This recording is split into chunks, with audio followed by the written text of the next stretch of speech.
ভারতীয় সঙ্গীত জগতের কিংবদন্তি গায়িকা আশা ভোসলে আর নেই। মুম্বাইয়ের একটি হাসপাতালে চিকিৎসাধীন অবস্থায় আজ রোববার দুপুরে শেষ নিঃশ্বাস ত্যাগ করেন তিনি। গানের ভুবনে অমর এক নাম আশা ভোসলে। তবে তার ব্যক্তিগত জীবন ছিল নানা বেদনা, বিষাদ ও ভাঙনের কষ্টে জর্জরিত।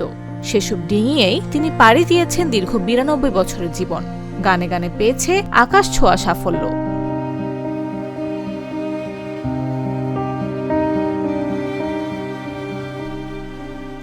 জীবনের শুরুটা ছিল নানা টানাপোড়েন আর পারিবারিক দ্বন্দ্বে ভরা ছিল আশা ভোসলের। মাত্র 16 বছর বয়সে গণপত রাও ভোসলের সঙ্গে বিয়ে করেন তিনি। বয়সের বড় ব্যবধান এবং পারিবারিক অমত এই সম্পর্ককে ঘিরে জটিলতা তৈরি করে। এক পুরনো সাক্ষাৎকারে আশা ভোসলে জানান, তারা প্রেম করে বিয়ে করেছিলেন, তবে পরিবার এই সিদ্ধান্ত মেনে নেয়নি। বিশেষ করে তার দিদি লতা মঙ্গেশকর এই সম্পর্কে বিরোধিতা করেছিলেন বলেও তিনি উল্লেখ করেন।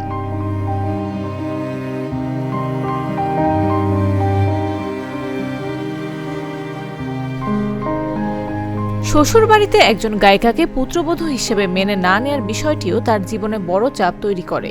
বিশেষ করে ভালোবেসে বিয়ে করা স্বামীর সঙ্গে সম্পর্ক ছিল টানাপোড়েন ও মানসিক চাপপূর্ণ।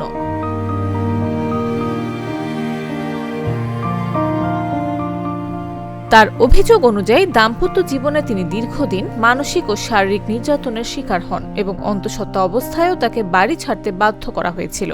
পরে তিনি ফিরে আসেন নিজের পরিবারের কাছে। এই কঠিন সময় পার করে তিনি নিজের ক্যারিয়ার এবং জীবনকে নতুনভাবে গড়ে তোলেন। এই সংসারে তিনি হেমন্ত, বর্ষা এবং আনন্দ ভোসলে নামের 3 সন্তানের জননী ছিলেন। এরপর তিনি সঙ্গীতজ্ঞ আর.ডি. বর্মনকে বিয়ে করেন 1980 সালে। সেই সম্পর্ক আর.ডি. বর্মনের মৃত্যুর আগ পর্যন্ত টিকে ছিল। দুর্ভাগ্য হলো দুবার বিধবা হয়েছিলেন আশা ভোসলে। তবে এটাকে সবচেয়ে বড় দুর্ভাগ্য মনে করতেন না তিনি। প্রকৃতির নিয়মে সবাইকেই একদিন চলে যেতে হয়, সেই কথা ভেবে গণপত রাও ভোসলে এবং রাহুল দেব বর্মনের মৃত্যুকে মেনে নিয়েছিলেন। তবে সবসময় তিনি কষ্ট পেতেন রাহুল দেব বর্মন মারা যাওয়ার পর মিডিয়ার ভূমিকার জন্য। দ্বিতীয় বিয়ে করার সময় সন্তানরা বড় হয়ে গেছে বলে খুব সংক্ষেপে আনুষ্ঠানিকতা সেরেছিলেন। পঞ্চমের মৃত্যুর পর সেটাই কাল হলো। এমন কথা প্রচার করা হলো যে আশাজি আসলে রাহুল দেব বর্মনকে বিয়েই করেননি। ভাগ্যিস খুব ঘরোয়াভাবে হলেও আনুষ্ঠানিকতাটা সেরেছিলেন। আর্য সমাজের নিয়ম অনুযায়ী বিয়ে করার পর রেজিস্ট্রিও করিয়েছিলেন। অপপ্রচার বন্ধ করার জন্য এক পর্যায়ে বিয়ের সার্টিফিকেটটাও দেখাতে হয়। সে কথা কখনো ভোলেননি তিনি।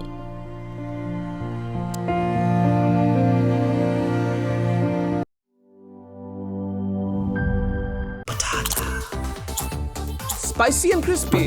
তাহলে তো এটা চিপস ব্রো। টেক্সচারটা একটু ডিফারেন্ট। এটা তাহলে বিস্কিট। এটা চিপস ব্রো। বাছাই করা আলুর সাথে স্পাইসি সিজনিং এর টুইস্ট এলো প্রাণ পটাটা।